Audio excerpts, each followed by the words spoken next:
El presidente radical Arturo Illia fue derrocado el 28 de junio de 1966 por un golpe de Estado dirigido por el general Juan Carlos Onganía, cabeza visible de una alianza entre los poderes económicos nacionales y extranjeros, la jerarquía católica, sindicalistas de la derecha peronista y la prensa hegemónica de aquellos años. La dictadura militar prohibió la actividad política y sindical, impuso un plan económico antipopular, instauró una rígida censura y ocupó violentamente las universidades durante el episodio conocido como la Noche de los Bastones Largos, atacando brutalmente a estudiantes y profesores que habían ocupado las facultades de Buenos Aires en defensa de la autonomía, el cogobierno y la libertad de cátedra. Aquella nefasta noche, junto a los distintos episodios de la barbarie dictatorial, marcaría a la generación del 60 y sus efectos se harán sentir en todo el país. En ese contexto, en la iglesia comenzaron a soplar nuevos vientos renovadores. Sectores católicos juveniles fueron tomándose muy en serio la proclamada opción por los pobres y comenzaron a hacer una práctica social realmente cristiana. En el territorio del Chaco, se produjo a fines de los años 60 una de las experiencias más notables en la misión Nueva Pompeya, de la mano de un grupo de religiosos y laicos conducidos por la hermana Guillermina Hagen. Bueno, la hermana Guillermina llega al Chaco a fines de la década del 60, años 68, 69, con un grupo de misioneros, la mayoría chicos y chicas jóvenes, algunas monjas y curas, con el afán de venir a trabajar con las poblaciones aborígenes. Y luego de tomar contacto con el obispo Di Stefano en la diócesis de Sáenz Peña, toman la decisión de internarse en el Impenetrable, que en esa época era bastante impenetrable, ¿no? Hoy ya no lo es.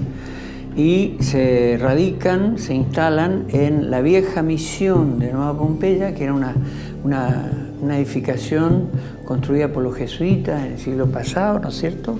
Y que todavía permanecían ahí algunas cosas. En el epicentro de una gran región inhóspita, ¿no es cierto?, habitada únicamente por poblaciones wichí, que son los aborígenes de esa región. Con ellos mismos fuimos pensando que si se creaban fuentes de trabajo en la zona, que había mucho para hacer, podían organizarse de otra manera las cosas. Y obviamente con eso tocamos intereses muy fuertes, empezando por el cura de Castelli, que era un personaje salido de los nazis de Alemania y que era terrible, terrible. Sencillamente primero empezó preguntándome qué era lo que yo había venido a hacer ahí. Y como yo le expliqué lo que pensábamos hacer, de trabajar, de producir para alimentarse, de producir... No, a mí no interesar esto. Porque ellos son, yo no puedo imitarlo en su mal castellano, ellos son la mano de obra de mis fieles en Castelli. A mí no interesar lo que usted hace con ellos. Se acabó. Nosotros, creando fuentes de trabajo en Misión Nueva Pompeya y haciendo que los wichí, los matacos de Nueva Pompeya fueran libres, estábamos tocando intereses económicos muy fuertes de ellos. Empezaba a hacer un trabajo, empezaba a cortar leña, hacía ladrillo, carbón, de todo, quinta, huertas, sembrado, todo, las chacras, hacía destronque, después cortaba madera, palo santo, después cortaba el rollizo. Bueno, con ese trabajo le cambio por mercadería. Ladrillería, cuando vende los ladrillos ya se cambia por mercadería. Y hacía una vivienda para fulano que no tiene casa, no tiene techo ya. Con ese producto que sacaron ya le hacen viviendita. Y después de eso cortaba postes. Y los muchachos aborígenes no no aprendía cómo hay que lampinarla, cómo hay que estivarle los postes, y después viene uno y le enseña. Y viene uno y le enseña para cómo hay que lampinarla, cómo hay que cortarla y cómo hay que desbastarla. Desbastar es para sacar las cáscaras, ¿no? En 4 años los muchachos conseguimos los permisos para explotar racionalmente el monte. ¿Y por qué racionalmente? Porque el monte puede ser explotado racionalmente sin ser arrasado. Entonces elegíamos los ejemplares, volteábamos los ejemplares que nos servían. Vino un santiagueño que era un artista que les enseñó a los matacos con un hacha muy cortita a hacer las facetas del poste. Si vos ves los postes de los alambrados de las estancias del sur de la provincia de Buenos Aires, las mejores estancias, vos ves que son unos quebrachos con facetas. Y nosotros, con esa inocencia que nos caracterizó siempre, empezamos a salir con los postes directamente desde Misión Nueva Pompeya a la zona del sur de la provincia de Buenos Aires. Toda la cantidad de intermediarios que rompimos, obviamente se transformaron en nuestros enemigos, ¿no? Nosotros creamos la primera juventud indígena del país, HIP, Juventud Indígena Peronista. Pero no con tipos que lo llamamos... Ellos sabían quién había sido Perón, quién había sido Evita, cuál era la historia argentina, elemental, por supuesto. No sabrían ni quién era la vuelta obligada, estas cosas, pero tenían las nociones elementales del país, la tierra que estaban pisando, y quién había sido Tupac Amaru, quién había sido Tupac Katari, los primeros rebeldes de América. Eso enseñamos de noche cuando descansamos en los obrajes. Los criollos de la zona, ancestralmente enemigos de los paisanos, como le dicen ellos a los indios, empezaron a ver que los indios andaban en camionetas, manejaban tractores, iban y venían, manejaban plata, empezaron, ¿y por qué nosotros no podemos hacer lo mismo? Y nos vinieron a plantear en comitiva a que por favor los aceptáramos en la cooperativa. Y ahí llegó la segunda cosa que fue totalmente revolucionaria. No entramos ametralladoras a la zona. ¿Sabes lo que entramos? Una balanza para pesar el ganado. Eso fue lo más revolucionario que hubo. ¿Por qué? Porque el gringo compraba a ojo el ganado a los criollos y de acuerdo a la necesidad que planteaba el criollo que traía el animal. Y le podía pagar desde media bolsa de azúcar o una bolsa de fideos a un viaje a Castelli, qué sé yo. Era ojo, a ojímetro. Y de ahí se empezó a trabajar. La cooperativa de trabajo de los wichí, de los matacos, comenzó a prestar el servicio de la venta de ganado de los criollos. Cuando entramos nosotros, que se escondían detrás de los árboles algunos porque nunca han visto un vehículo, por una picada porque no había camino. Cuando nos volvimos, que nos veníamos ya, nos traen ellos manejando su vehículo. Ese era un cambio cualitativo, que no solo es manejar un vehículo y dejar de ser un miserable excluido, sino la conciencia que habían tomado. En 1969, la rebelión se desataría en el Chaco, cuando en la Universidad del Nordeste los estudiantes comenzaron a manifestarse contra el aumento del ticket del comedor universitario y las prácticas autoritarias de la dictadura. La movilización se trasladó a la sede del rectorado en la vecina ciudad de Corrientes, donde murió asesinado por las balas represivas el estudiante de medicina Juan José Cabral.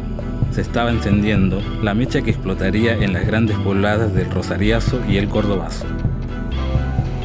El 13 de mayo de 1969, en el aula magna de la Universidad Nacional del Nordeste, que hoy tiene un inmenso mural que evoca la masacre de Margarita Belén, los estudiantes, más de 600, con algunos delegados sindicales que también acompañan solidariamente, se dan cita para realizar una asamblea. Son estudiantes de arquitectura, de ciencias económicas, de humanidades, de ingeniería, pero también de las distintas facultades de Corrientes, derechos, medicina, odontología, veterinaria. Están discutiendo el aumento del ticket del comedor universitario y su posible privatización, tercerización. Cuando en un momento de la Asamblea irrumpe, en un espacio federal, irrumpe la policía montada del Chaco, también con bastones largos, bastones blancos y largos, y con gases lacrimógenos. Yo no sé si al día siguiente o 2 o 3 días después viene la gran manifestación en Corrientes, adhesión a su vez al estudiantado de resistencia, y es ahí donde la policía asesina a Cabral. Entonces, después de esa gran movilización, de ese asesinato, viene la movilización en Rosario. Viene el primer gran rosariazo, a su vez, con 2 asesinatos más, ¿no? Y después viene el Cordobazo, o sea, una serie de puebladas que se fueron sucediendo, ¿no? Y después del Cordobazo siguió la gran movilización, ¿no es cierto? Es la época de Lanusse, y Lanusse es el que pone preso a varios curas del tercer mundo. Creo que eran 3 en Rosario, me pone preso a mí también en Resistencia. Todo eso provoca a su vez adhesiones realmente de él, porque en ese momento había una gran movilización popular, sobre todo de parte de la juventud, ¿no? Y se generó un movimiento único acá en Resistencia, de atención a los presos políticos. Una cosa muy interesante, los agentes de propaganda médica de distintos laboratorios nos donaban para los presos las muestras gratis. Un grupo de maestras se encargaba de cambiarle la tapa a los libros, poniendo tapas de libros de novelas de amor, cosas que pudiéramos nosotros entrar a la cárcel para los presos, libros de tendencia política, de formación política, ideológica. Una cosa muy linda, médicos que lógicamente, gratuitamente se ofrecían a atender a los presos en el penal. Fue un movimiento verdaderamente social que no se reprodujo nunca más acá, pero que fue una experiencia muy interesante para nosotros. Es un momento excepcional. Son esos momentos en los cuales basta una chispa para que se prenda el fuego, ¿no? Bastaba cualquier problema que inmediatamente la gente se levantaba, ¿no? Entonces, recuerdo que hacíamos marchas multitudinarias a la municipalidad desde el barrio. Hemos hecho marchas con antorcha a la noche, ¿no es cierto? Era un momento muy excepcional en ese sentido, ¿no? Un momento sobre todo de mucha vida, de mucha esperanza, de mucha utopía. En el clima de movilización popular de fines de los años 60, a la lucha obrero-estudiantil se suman en el Chaco los pequeños y medianos productores chaqueños, en lo que pasará a la historia como una experiencia ejemplar. Fundan las ligas agrarias, nacidas al calor del primer cabildo abierto del agro chaqueño, celebrado el 14 de noviembre de 1970. Las ligas agrarias surgen de un movimiento de reclamo que fue iniciado por la Federación Agraria Argentina, junto con otras organizaciones como la Cámara de Comercio, la provincia a la cual se sumaron en ese momento los movimientos a los cuales yo particularmente pertenecía, que era el Movimiento Rural de la Acción Católica, y otros grupos de jóvenes que formaban parte de los centros juveniles cooperativistas. Implicó que el pequeño campesino, que había sido el convidado de piedra de la mayoría de las políticas públicas sobre la tierra ejercidas en la Argentina, salvo en los tiempos del peronismo, el modo de organización que surgió de las ligas agrarias hizo posible que masas rurales enteras fueran más cooperativistas que nunca y que por sobre todas las cosas disputaran también los precios de los cultivos. Había, digamos, una fuerte presencia de monopolios como Bungibor, Dreyfus y algunos más, y que, lógicamente, con la connivencia del poder político de aquellos tiempos, evitaron el crecimiento del movimiento cooperativo. Las cooperativas estaban semi-quebradas porque le habían cerrado la canilla de los créditos, y lógicamente acá se hacían el festín, un grupo de acopiadores y de empresas transnacionales que arreglaban con el gobierno de turno para quedarse con todo. Las cooperativas en ese momento recibían menos del 20% del algodón, que era el cultivo predominante, y 3 años después acopiábamos el 75% de la fibra de algodón del país. Ellos lo que movían las ligas agrarias. ¿Y hacia dónde iban? Hacia el pequeño productor, que era estafado en los precios, que se le desmantelaba la cooperativa, que lo desalojaban, que etcétera, etcétera. Entonces, allí iban construyendo una organización que terminó haciendo una de las manifestaciones más grandes y hermosas, que fue cuando vino Lanús acá y un pendejo del campo, un gringo, le planteara las demandas ante su gente. Definimos una estrategia de accionar conjunto con el movimiento cooperativo de UCAL, que es la Federación de Cooperativas Algodoneras en el Chaco, y que a su vez tenía también algunas cooperativas que estaban desactivadas en Santiago del Estero. Las cooperativas como herramienta, digamos, de accionar económico y comercialización, y las ligas agrarias como un movimiento de respaldo y de como soporte con la movilización a esas propuestas. Otro eje muy importante que se tomó es la defensa de la tierra para los pequeños productores. Y ahí marcamos un hito en el Chaco con digamos, la caída del plan Agrex, que era un plan diseñado por el gobierno militar, que les otorgaba a una empresa norteamericana, juntamente con la empresa Pedro y Antonio Lanús, Sociedad Anónima, que constituían un consorcio llamado Agrex, 1 millón de hectáreas en el Chaco y Formosa, con el río Bermejo adentro, con la exclusividad de la explotación del suelo y del subsuelo. A todo esto ya llegamos al año 73, que asume el general Perón el gobierno en la Argentina.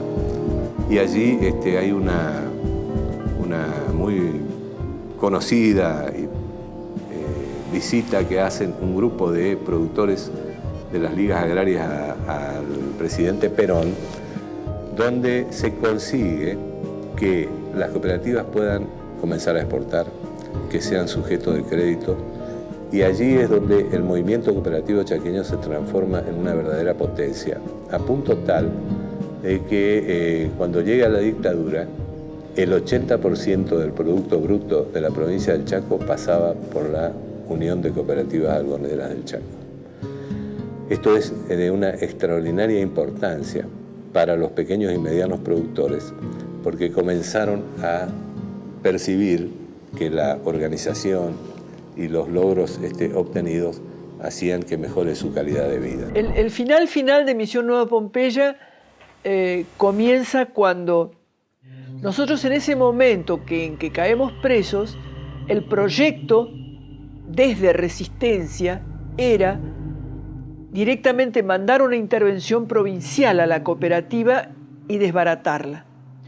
Pero nosotros, como adelantándonos al pensamiento de ellos, nosotros le pedimos apoyo al INAC, al Instituto Nacional de Acción Cooperativa, que en aquella época tenía gente muy militante y muy buena gente, que habían venido ya varias veces a darnos algunos cursos, y ellos mandaron una intervención. Entonces, cuando llega la intervención de la provincia, estaba la intervención nacional, que jerárquicamente era más valiosa que la de la provincia. Bueno, ahí salvamos las papas, y el INAC nos sigue apoyando la presencia, la existencia de la cooperativa, el funcionamiento de la cooperativa, hasta que, digamos, se degrada más la situación política argentina y la represión comienza a ser más fuerte. Cuando nos fuimos a despedir, en la asamblea le explicamos bien que si nos quedábamos nos mataban a todos. Todos íbamos a ser mártires. Pero hubo uno que dijo, y bueno, sé que moramos todos, dijeron. Y a mí se me puso la piel de gallina, porque qué conciencia han tomado esta gente para decir eso. Moramos todos, ¿no? Como en todo el país, en el Chaco, a partir de la muerte del general Perón, se agudiza la persecución de los sectores más combativos de la provincia. La represión se ensaña particularmente con las ligas agrarias, un mal ejemplo para la visión autoritaria y oligárquica que terminará instalándose en el poder el 24 de marzo de 1976 con la dictadura militar. Acá se tomó, digamos, como pretexto la lucha contra la subversión, entre comillas, ¿no es cierto?, perseguir a la guerrilla armada, etcétera, para instalar un modelo político-económico que echara por tierra con todo lo que se había construido hasta ese momento, ¿no es cierto? Entonces, perseguir a los dirigentes de las ligas agrarias, atemorizar a la población a través de unas técnicas claramente de terror, apuntaba fundamentalmente a desarticular a ese movimiento y quitar toda posibilidad de reacción. En un momento dado en que yo, estando en Buenos Aires ya hacía más o menos un año que me había retirado, me llega una esquela diciendo del que fuera nuestro abogado, el síndico de la cooperativa y nuestro abogado, que Boito Derca. Boito me manda un papelito diciendo: metete bajo tierra porque viene. Él en ese momento estaba actuando en el gobierno. Se viene una muy gruesa contra Misión Nueva Pompeya y van a querer hacerte aparecer a vos como la ideóloga de aquel campamento guerrillero. Evidentemente en Misión Nueva Pompeya llega la redada policial y represiva y toma presos. Entonces, con otra amiga que me había acompañado muchísimo en Misión Nueva Pompeya, ella era muy amiga de la embajada peruana. Ella habló con el agregado cultural de la embajada peruana y le dice: mira, efectivamente está el avión de la Fuerza Aérea Peruana que hace el correo diplomático y que lleva y trae funcionarios, está aparcado en el Aeroparque de Buenos Aires y mañana sale. Así que sacamos a tu monjita mañana. Y mi papá, con sus hermosísimos ojos grises, me miró, me agarró de los hombros y me dijo: no nos vamos a ver nunca más, pero quiero que sepas que he sido muy feliz de ser tu padre. Todos los que fueron en alguna medida identificados después del golpe terminaron muertos, porque ya no se los buscaba para detenerlos, sino para asesinarlos. Y claramente todos sabemos que la dictadura no fue una cuestión militar, sino una cuestión civil que usó a las Fuerzas Armadas como su brazo, digamos, ejecutor. Y en el Chaco fue la espada de los monopolios para recuperar este enorme negocio que era el algodón en aquellos tiempos. Desde aquella época, ¿no es cierto?, pasando por distintas etapas, de septiembre del 75, nosotros ya tuvimos que vivir ocultos. Y ya a partir del golpe militar del 76, directamente en el monte, es decir, no podíamos vivir en una casa de nadie porque ya la represión, la búsqueda, la persecución se hizo intensa. Nosotros en esos casi 3 años que vivimos en el monte tuvimos que soportar 4 operativos TOBAS. Los operativos TOBAS eran operativos militares de fuerzas conjuntas que siempre estaban conducidos por el ejército, pero en donde participaba ejército, policía, gendarmería y prefectura, ¿no es cierto? Y generalmente movilizaban de 3 a 4.000 hombres sobre la geografía, combinando la acción cívica, ¿no es cierto?, para mostrar la cara buena, ¿no es cierto?, iban a pintar escuelas, mientras las camionetas salían a levantar a la gente, ¿no es cierto?, a matarlos a palos y a buscar la información a ver dónde podíamos estar. Con una visión así cristiana de los derechos humanos, el de la vida es fundamental, el de la libertad es importante, también los del trabajo, de la familia, de la vivienda, etcétera, etcétera. Si la Argentina atiende a los derechos humanos en esa omnicomprensión que el término derechos humanos significa. Frente al desaparecido, en tanto esté como tal, es una incógnita el desaparecido. Si el hombre apareciera, bueno, tendrá un tratamiento X. Y si la desaparición se convirtiera en certeza de su fallecimiento, tiene un tratamiento Z. Pero mientras sea desaparecido, no puede tener ningún tratamiento especial. Es una incógnita, es un desaparecido. No tiene entidad, no está. Ni muerto ni vivo, está desaparecido. Las ligas tienen alrededor de 10 entre muertos y desaparecidos y más de 400 detenidos y torturados. Repito, 100% gente de campo que vivió siempre en el campo y que lo único que hizo es luchar por recuperar el patrimonio del cual eran despojados en esta acción de los monopolios en connivencia con los gobiernos de aquel tiempo. En aquel contexto de ataque a los luchadores populares, se produce el 13 de diciembre de 1976 una matanza emblemática del método de terror empleado sistemáticamente por la dictadura militar. Pasará a la historia como la masacre de Margarita Belén y consistió en el ensañamiento salvaje en la tortura de 22 presos políticos para ser luego fusilados, argumentando un intento de fuga que nunca sucedió. Las 3A y los gobiernos constitucionales de derecha reprimieron activamente los movimientos sociales. Movimientos sociales sean peronistas o no sean peronistas, mientras sean movimientos sociales que pretendían la restitución del Estado de Derecho y la pacificación social del país, eran reprimidos. La dureza en la cárcel se da a partir del golpe militar. Entra el ejército a la cárcel, hace un allanamiento general, sacan todas las cosas para afuera, bueno, verdugueo, de hacernos correr, etc.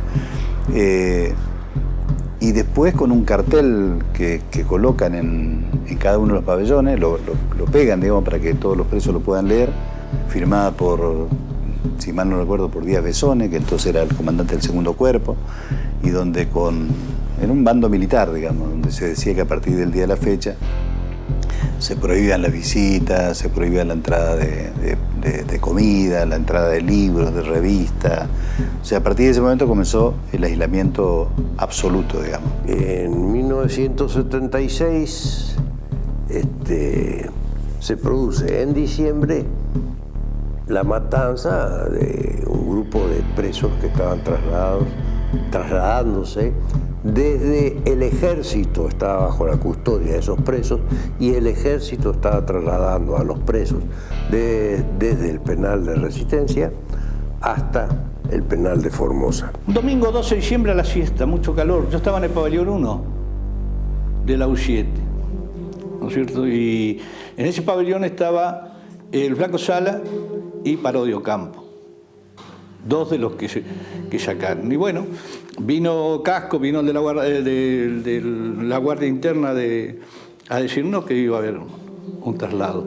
Y como ya teníamos conocimiento un conocimiento general que los traslados eran inseguros, y un conocimiento, una intuición, llamémosle, por algunos datos, de que estaban haciendo boleta a compañeros que salían de la cárcel, que le decían.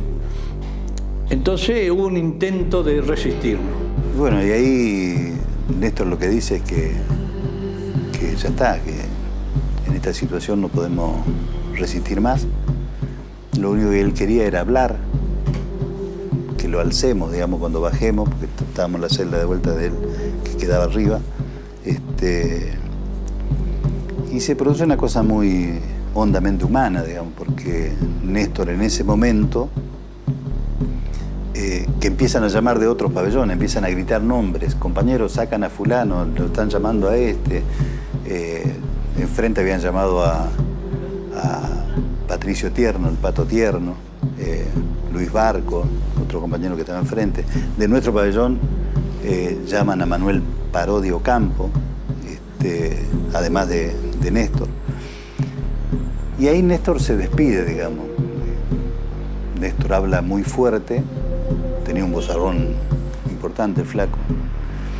Y lo que dice es, nos sacan para matarnos, es mentira que sea un traslado.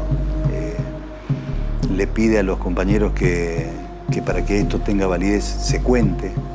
Cuéntenle a mi hijo cuando estén, a mis hijos cuando estén en condiciones de entender, cuéntenle a mi compañera cuando puedan. Su compañera estaba detenida en otra cárcel. Entonces el flaco Sala se para y dice, vamos, marchamos a la muerte, así que vamos a mostrarla cómo mueren los peronistas de frente, cantemos la marcha. Y cantamos la marcha. Después el 1 de julio del 74 murió Perón, la segunda vez que cantamos la marcha llorando. Bueno, ahí fue toda esa madrugada, digamos, de espanto, ¿no? Que lo van sacando los compañeros, lo van llevando al comedor de la alcaidía, lo arrastran, lo traen, lo llevan. Hay uno de los compañeros, Carlito Zamudio, que hay algunos testigos que cuentan que estaba prácticamente muerto, que sangraba por todos lados, sangraba la oreja, la nariz, totalmente inconsciente, por supuesto. Bueno, y hay otros que no lo vieron porque quedaron ahí en el comedor, hasta que se arriman los camiones del ejército, que son los que van a hacer el convoy de la muerte, digamos, hasta Margarita Belén, que está ahí cerca de Resistencia. La noticia que nos llegó por la radio o los diarios fue que se intentó el rescate de esos presos en cercanía de Margarita Belén, y como consecuencia de eso todos los presos terminaron muertos. Ningún de los trasladantes de las Fuerzas Armadas resultó siquiera herido. Ninguno de los vehículos del ejército terminó baleado o lastimado o algo por el estilo. Hay un alto jefe policial que no participa del momento mismo de la masacre, que llega a tomar la guardia, digamos, Resistencia, y le dicen que en ese momento no estaban, era casi el amanecer del 13, porque se había producido un enfrentamiento. Y este hombre tiene la decisión espontánea, digamos, de subirse a su coche y se va al lugar donde estaban sus camaradas batiéndose a tiro con no sé quién, digamos. Y allí ve lo que ve, digamos. Es uno, no es el único, que cuenta el camión que viene con asado, con chorizo, ¿no? Y hacen un asado para festejar, digamos, las muertes, ahí al costado mismo donde se había producido, digamos, la masacre. Unos meses después me visita en mi estudio una empleada del cementerio, una empleada municipal del cementerio de Resistencia, y me trae la hoja de sepelios que correspondían al 13 de diciembre. En esos asientos, en los asientos de esa hoja, figuraban un grupo de sepultados, inhumados, con nombre y apellido. Pero varios de los sepultados también eran NN. Ahí me llamó la atención, nos llamó la atención a mí, a un querido abogado hoy fallecido, que también luchaba por los derechos humanos, el doctor Rubén Yunes. Nos llamó la atención cómo es que salen identificados con nombre y apellido, número de prontuario, un grupo determinado de presos protegidos a cargo, bajo la custodia de las Fuerzas Armadas, y llegan algunos de esos presos como NN, también por las mismas Fuerzas Armadas que los llevaron. Nadie escuchó nada, nadie vio nada, nadie. Entonces, ¿por qué? No se trata de una casa de brujas ni nada que se le parezca, pero sí un llamado, digamos, a que el que haya escuchado algo, el que sepa algo, que lo cuente, porque ya que dimos el salto, digamos, que me parece que es el salto que se dio en la Argentina en estos últimos 5 años, pero el salto que se está dando ahora, démoslo bien, o sea, que no quede ninguna pus, limpiemos bien, digamos. Si de afuera, de otros países, de españoles, con la fiscal española que vino la pasada, cuando decía Argentina está a la vanguardia, es un ejemplo en lucha por los derechos humanos, no nos regodemos con eso en forma facilista, digamos, no, sino hagamos honor a eso, digamos, ¿no? Éramos 4 o 5 los que estábamos haciendo una conferencia de prensa en el local del Consejo de Ciencias Económicas acá, Resistencia. Y en un momento determinado, durante la conferencia de prensa, alguien deja un sobre de papel madera a mi nombre. Lo abro y adentro había un papel con sello del regimiento de acá de la Liguria en Resistencia, donde se desarrollaba cronológicamente todo el incidente de la matanza de Margarita Belén. Quiénes intervinieron, quiénes comandaban la patrulla, en qué vehículos hicieron, en qué oportunidad y cómo se hizo la matanza. Bueno, me sorprendió ese anónimo porque no tenía firma, salvo el sello del regimiento. Y eso lo presento como prueba cuando declaro en 1985 el juicio contra los comandantes. Yo dije varias cosas ante el tribunal, digamos. Dije que la sensación que sentía, que esperé más de 30 años para poder decir esto, pese a que yo lo había dicho, lo escribí en un libro, pero el poder decir ante un tribunal, digamos, como lo estaba haciendo, yo creía que era una victoria del pueblo argentino, digamos, que era una victoria de la memoria, que no sé si fue en la primera declaración o en la segunda, dije que lo que yo sentía era dolor, digamos, no sentía satisfacción, digamos, sentía dolor como cada vez que yo recuerdo, digámoslo, a los compañeros y lo que pasó. Y sobre todo siento mucha indignación como ser humano, digamos, de cómo es posible que a la humanidad le pasen estas cosas, digamos. La crisis económica golpeaba a los sectores populares y ya comenzaba a afectar a los bolsillos de los sectores medios. El plan Martínez de Hoz demostró todo su salvajismo, afectando seriamente la industria nacional, la salud y la educación pública. Tras el breve gobierno de Viola, el nuevo dictador Galtieri lanzó el audaz proyecto de recuperar las Malvinas por la vía militar. La desproporción de fuerzas entre un país del tercer mundo y una gran potencia como Inglaterra, que contaba con todo el apoyo militar y logístico de los Estados Unidos, irá sacando a los argentinos del entusiasmo no muy pensado de los primeros momentos a la triste realidad de la derrota. Los generales, almirantes y brigadieres que se habían mostrado tan precavidos y eficientes para reprimir a su pueblo, demostraron no estar a la altura de las circunstancias y llevaron a los entusiastas soldados argentinos a sufrir todo tipo de necesidades materiales y a soportar las arbitrariedades de sus jefes. El Chaco aportó una gran cantidad de combatientes en aquella guerra por una causa justa dirigida por los más injustos jefes militares.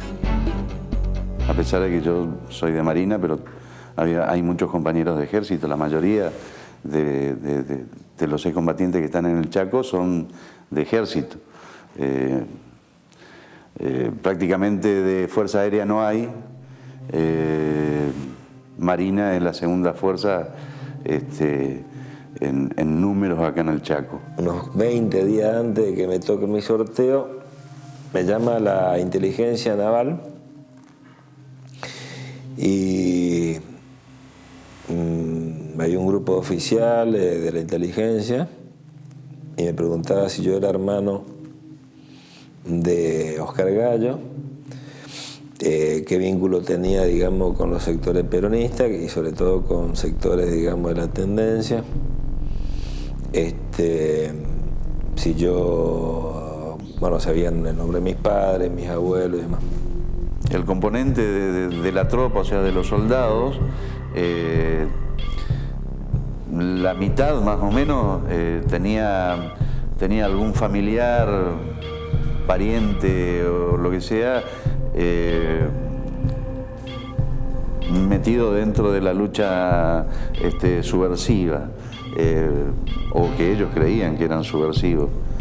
Entonces, con el tiempo, eso sacamos nosotros, con el tiempo, después de empezar a conversar, a charlar, y de dónde sos, y de dónde venís, qué hacías. Entonces ahí empezamos a darnos cuenta.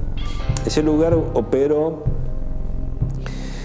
operó como un lugar donde se blanqueaba, de alguna manera se blanqueaba a los oficiales que habían estado en la Escuela Mecánica de la Armada y los suboficiales,